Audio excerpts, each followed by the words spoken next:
Hello everyone, welcome to a battle replay of a domination game that I played as Tzeentch on the launch day of Warhammer 3 against the Grand Cathay. So here is my starting army. I have Kairos Fateweaver, who is, as far as his combat stats go, he's actually wretched. Maybe one of the worst combat lords I've ever seen. Very weak, but he has an incredible list of magic spells and abilities. Mainly looking at this guy, Gaze of Fate, very strong snare ability. And apart from that, I took a iridescent horror with metal. I don't know why. I guess I wanted flaming attacks to deal with any sort of fire or healing capabilities, but I didn't take any spells on him, so I'm just doing a little trolling with this guy, I suppose. I mean, he's a flying unit, and then I have a couple Chaos Furies, which aren't really interesting. They're just fast units, very fast actually, 110 speed. And then some Forsaken of Tzeentch, because this was my first game, and I didn't really know what I was doing. But I like Forsaken, Frenzy is a good ability. And then I have Blue Horrors of Tzeentch, which are just kind of cheap garbage. They're just like guys with knives. Not really anything special about them at all. I suppose for those of you who are new to Warhammer 3, Tzeentch, all his units have a barrier. So here's the Chaos Furies, you can see their actual HP, and then they have a hidden barrier amount of HP. It would be nice if you could just sort of see that at a glance. I guess it's every chunk there is 150. No, it's not. Well, whatever. Look, I have extra HP as a barrier, which if I stay out of combat, it regenerates itself. That's one of Tzeentch's things. Anyway, my opponent, bringing in the ridiculous Sky Junk Blimp, has a Dragon-Blooded Shugengan Lord. I have no idea what Cathay does, because I have not played as them. Oh, that's not true. I have some idea of what they do, but it is true that I've not played as them in multiplayer. Anyway, he has a few spells of the Lore of Yang. He has these great, we'll just call them Pegasus Riders. They're pretty amazing, with a charge bonus of 75 and really high armor. These things are incredibly good. I had no idea that these units were actually that strong. They don't have any anti-infantry or anti-large or armor-piercing particularly, but with a charge bonus that big, they're going to do pretty good. Some Jade Lancers here in the back who are effectively like Empire Knights, as a comparison, not very impressive. And here we have Jade Warriors. Again, kind of just like state troops, not very interesting. Lots of Cathay units, however, have this Yang or Yin ability, where if a alternative unit having the alternative trait is nearby, then they get the buff at the top, which is a leadership buff and melee defense in the case of these guys, which is pretty nice. And then you have the Sky Junk. Speaking of an alternative unit, here you can see he would provide the Yin, giving reload skill and leadership. Also forest spotting, which sounds like some sort of ridiculous cosmic joke. Does have a Sky Junk bomb. Yeah. Anyway, we'll see how that does. It has a huge amount of HP, 10,000 hit points. So the way the Domination Mode works is you have 3 capture points, so you have one over here. I don't want to look at the snow, it's a bit too bright. One in the middle, and then one back here. Every point you control gives you 5 tickets, which will be up here. First person to 5,000 wins. You can also summon in additional units by spending your supplies, which are generated. Up in the top you can see how much I have. I don't think I can swap to Cathay. So, anyway, let's just get this started. So I'm rushing over here with my Air Force, and I'm going to just leap in and attack Cathay here. So I figured, I could take this initial engagement because I have a barrier. I can fall back, but I stick around for a little too long. I'm taking some losses here. Losing a few Furies.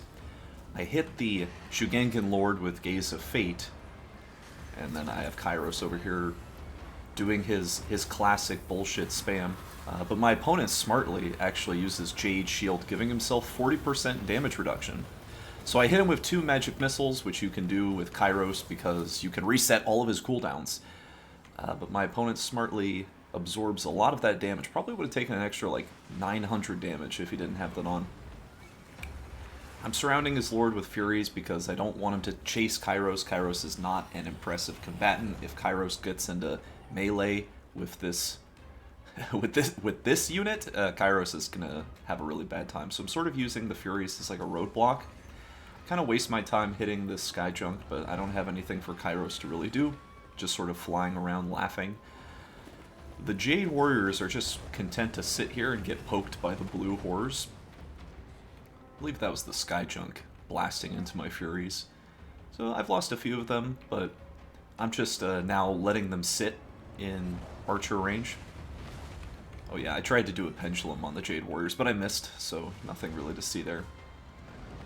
My opponent summoned in a unit of Crane Gunners, a Jezzail unit, as well as crossbowmen, and is just picking off my flying assets. But he's just kind of letting his Jade Warriors here get pummeled, and then my Forsaken come in, and these guys are really quite nice. Ooh, wow, that was a... the Sky Junk blasting into their flank really annihilated that unit. Still, in a melee, I should be victorious here. I do have some Furies giving me some support. I sent in my Screamer unit to fight his Longma Riders, but you may have caught it. It just ended, but he had his Jade Shield on, so another 40% damage reduction. And I was looking at this fight thinking, oh my god, my Screamers are losing so badly. Like, these guys were already injured. But realistically, he had magic assistance, so it would have gone better for me. A couple more units rallied in, Peasant Horsemen for both of them. I rallied in blue horrors, and that's all. Just trying to protect these points, as now they are open. They're closed for the first 3 minutes. The Longma Riders are retreating. I freeze my opponent's lord.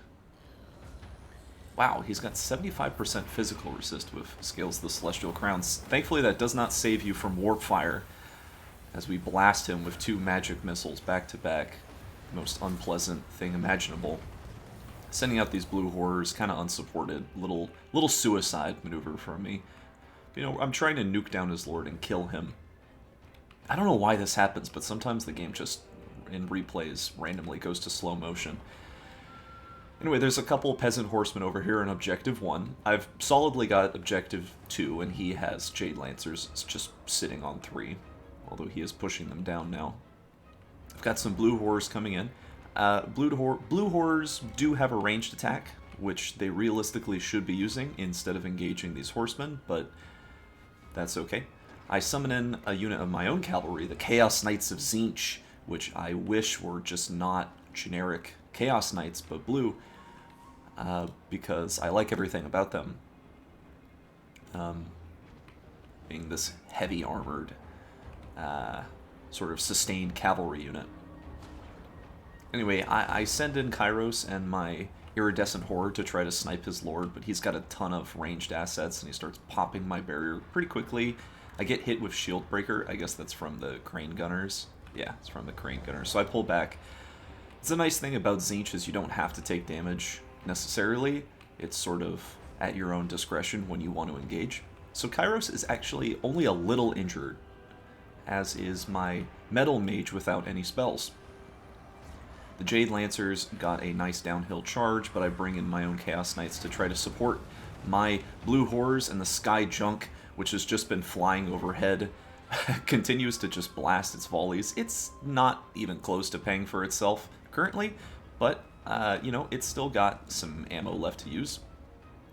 And I'll just have Kairos slap it in the meantime, because he's got nothing else he can really do at the moment. There's a little too many ranged assets, and my Forsaken are just being picked apart by these weak arrows, slowly dying.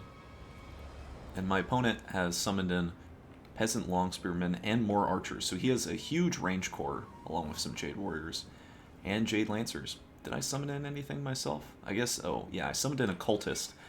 So this guy, I don't have anything, any of his abilities, except summon a pink horror unit. He doesn't even have a mount, so I went with like the cheapest option possible, just because I feel summoning is pretty strong. Yeah, he has all these range tools. I ran off his peasants, and I was able to capture objective 1, but that's a lot of mass with all these infantry and range tools. And I'm just trying to run away from these crane gunners because their range seems like it's really far. I can't see how far it is because the snow is so blindingly white, but Kairos is still getting shot, so I just keep falling back with him. Summoning in the pink horrors to start sniping these Jade Lancers who are fighting my Tzeentch Knights in melee. I should 100% win this battle. My units are just better in a sustained brawl than his are. And also, I bring in down these, I almost said Jade Lancers, these Chaos Knights, and I move around his Jade Warriors. I have a Harpies unit, Furies unit, I should say, who go on the Spearmen? That's a mistake. I shouldn't be doing that. But anyway, I do get one knight into the archer line, and his lord came back, or he walked a little close to the front. So I hit him with the magic missile. I reset my cooldowns. I hit him with the second magic missile, and he is just about dead. Only what, 400 HP? Yeah. There is, yeah, there was some cavalry unit back there, but it gets routed off the battlefield.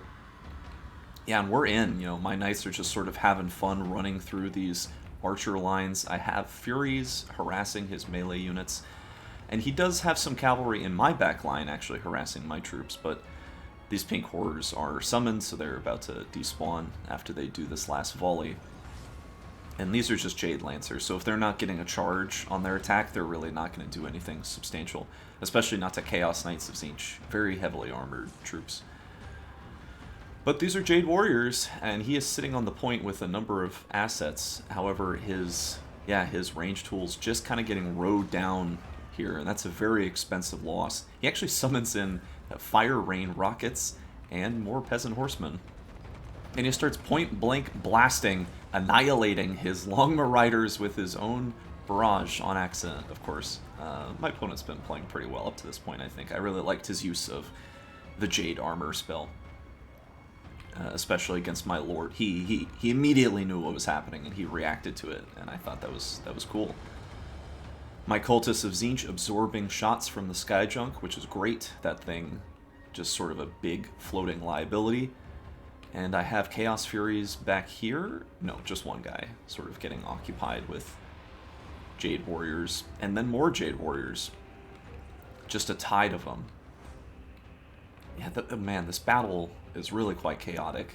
You have these Jade Lancers in the back, you have Jade Warriors sitting in the middle.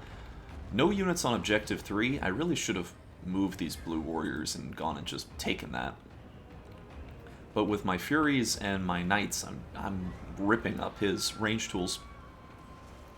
He gets a nice charge with his Peasant Horsemen, and I don't have a barrier, and yeah, I take a pretty brutal battering from that fire rain rocket. I guess I forgot about these Furies. I really should have had them go on the artillery piece. I do pull back, but I've lost a lot of HP. I pull back behind the Blue Horrors to try to get my Knights out of the way, because I want the barriers to recharge.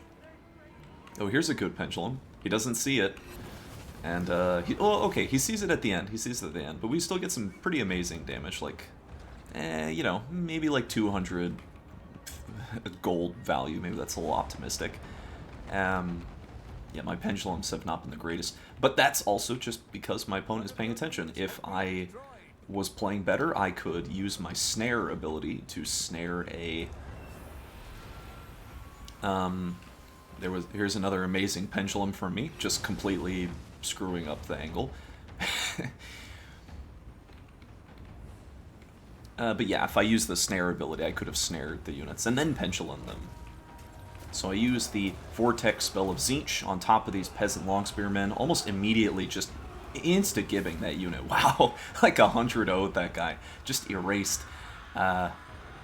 It did kind of kill my own Furies as well, but that's alright. One of your units has been destroyed. We're scrapping up here with some Peasant Longspearmen with more Forsaken that I summoned in, and you can see I've got a pretty nice lead. Like, having 2 control points, even though he has horsemen here, horsemen have less capture weight than infantry do, so my blue hordes are not going to lose to those cavalry.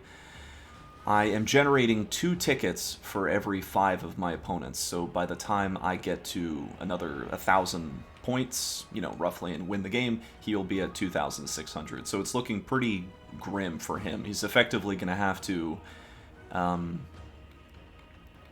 he's going to have to triple cap me if he wants any hope of winning. And I'm stacking up a ton of units, a ton of supplies. I should be summoning in more troops. And if you're wondering why I'm not doing that, it's because I forgot. Because this is my first time playing Domination, and I'm used to only playing land battles. So I'm doing quite a poor job of remembering what to do. He's sending his peasant horsemen up here to try to capture 1, but I have Chaos Knights there. He actually, I guess he pulled his artillery crew back and just retreated from the front line. Yeah, I do the single target ability of Tzeentch, and I was kind of curious how it would do. It was okay. I guess it was appropriately effective. But yeah, at that point, my opponent he taps out, he gives up. And fair enough, he had to take all 3 points to have a chance of winning, and his army was kind of in the dumpster. I didn't really play the objective too smartly. Wow, yeah, like, look at the value this guy got. That's crazy. Kairos Fate Weaver's insane.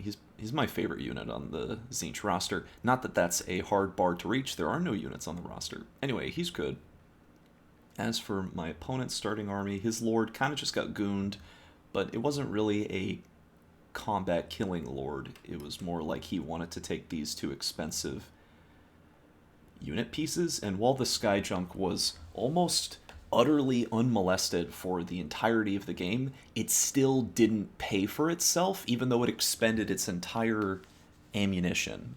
Like, these Sky Junks cost 1,500, so I think this unit is kind of shit. I think it's kind of terrible, but maybe it's just because I had, like, he wasn't, like, microing it as efficiently as he possibly could have. Like, he shot my cultist one time, but then again, there were some other shots that this thing made that were pretty effective, like against my Forsaken early on in the battle. And these guys didn't really do too much. They were a presence on the battlefield. As for reinforcements, so some of these reinforcements, like the Exalted Flamer of Tzeentch, got no value. That's because I never summoned it, so it never had the opportunity to get value. But these are all the units that were in our reinforcement pool. If I could go back in time, I probably would have had a second Cultist of Tzeentch, just because these things are useful to summon, and they have a bunch of HP that your opponent has to chop through, and they can summon another unit, so you can get a nice flank. Like, if you have a melee unit and then an enemy melee unit and you just blob into each other, you walk up your cultists and you summon a unit behind it. All the demons of Chaos factions have this sort of summoning unit. I like the cultists of Tzeentch for that reason. These Chaos Knights paid for themselves. These guys did not, but they still had quite a bit of HP left, so they definitely could have. But they were great. They did a ton of work. Yeah, these Forsaken did not pay for themselves, but they were kind of just getting shot by archer fire the whole time. I did not use my pink horrors effectively. I really needed these pink horrors behind my Forsaken providing fire support, so that way I could deal with the archers. It's not even really that their crossbowmen did that much work. These guys did. They did good. I think a lot of this is they were expending ammunition on my flying units. Like, this iridescent horror he was trash. He was like a liability the whole time. It should not have taken that. But they have a big barrier, so my opponent has to, like, smash through that. The Screamers felt terrible. The Screamers, initially, I was like, wow, these units are completely useless. They are really squishy. They have 20 armor. They're not even that fast, and their combat stats are actually terrible. I picked them because they're the only unit on my entire roster of 3 units that has anti-large and armor piercing. And they are a flyer. They cost 700 gold, so they weren't that far off from, paying for themselves, but it sort of felt like they got the best engagement they could possibly get against a armored, large unit that did not charge back at them. So, these guys weren't even fighting at their efficiency, and they didn't even win. Like, they actually lost that battle. Granted, they were being afflicted by Jade armor, I suppose, buffed by Jade armor. So that does tip the scales, that effectively cut their damage by 40% or whatever. So maybe they could have got to that mythical 700 pay for themselves. But as it stands, I don't really like this unit. I also think they kind of look stupid. But that's just me. I think actually most of Tzeentch's units kind of look stupid. But that's just my own subjective opinion. Yeah, these Furies were fine. These blue horrors, they're all good. These things only cost 400 gold, so if they can get over that threshold, it's fantastic. That's great. And they're sort of just big blobs of HP. They even have a ranged attack, which does damage, which is really nice. I kind of think of these guys as like dwarven miners. They don't have the armor of a dwarf unit, but they have the leadership of a dwarven unit. They won't run away. They will fight to the death, which is cool. As for my opponent, the Fire Rain Rockets didn't really work. The Crane Gunners were actually very good. They were possibly the only thing on his board, apart from the initial skirmishing, that did damage to Kairos. There was a point in the game where my opponent really overcommitted on his range tools, and he could not properly defend them, and then he summoned in Jade Warriors after his range tools all got butchered, and it just needed to be a more staggered approach. And I think he definitely could have won, because we were both kind of just playing to, like, kill each other. There was a little objective play, I think definitely more from him than me, but for the most part, we were kind of just trying to get better engagements and kill the other person's units. That's kind of what it felt like being. And honestly, my starting army, I lost all 4 of these guys. Like, as you can see, my remaining units was Kairos, the pink blob, and then 12 Forsaken, and that was it. So that's pretty bad. Anyway, I hope you enjoyed this video.